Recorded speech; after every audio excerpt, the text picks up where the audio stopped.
And you and I we met right before the election. That's right. And we are so close to the Hispanic community. You know, we are the largest Spanish media company in the world, but obviously have a tremendous presence here in the United States, both in terms of national, local TV, as well as radio and digital.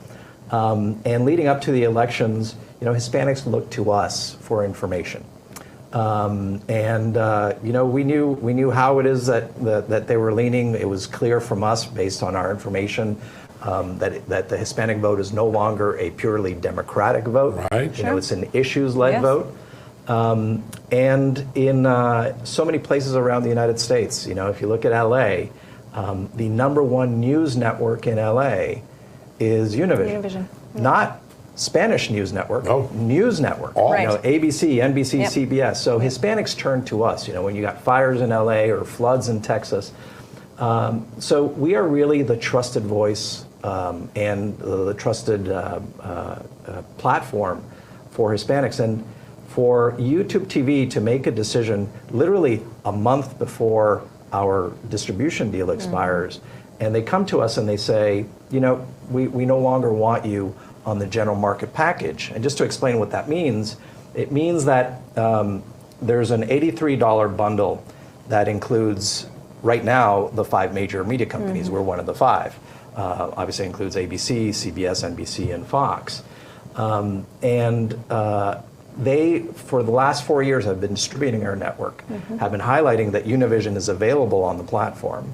And they've actually grown the number of Hispanics on that platform. It's you know, based on Nielsen ratings, about 8%, 9% or so of their YouTube TV subscribers are Hispanic. And now they're doing, in my view, a bait and switch, and they're imposing a Hispanic tax on the Hispanic market, which is you pay $83, but if you want the Spanish content, you're going to have to pay an extra $15, 18% Spanish tax.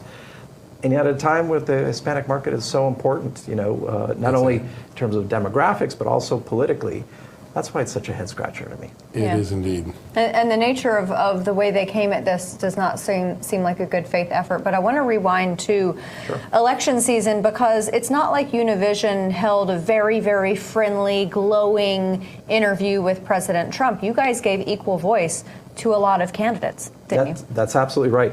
You know, we made a very concerted decision about 2.5 years ago that we are going to be the trusted source of information on both sides of the aisle for the Hispanic community.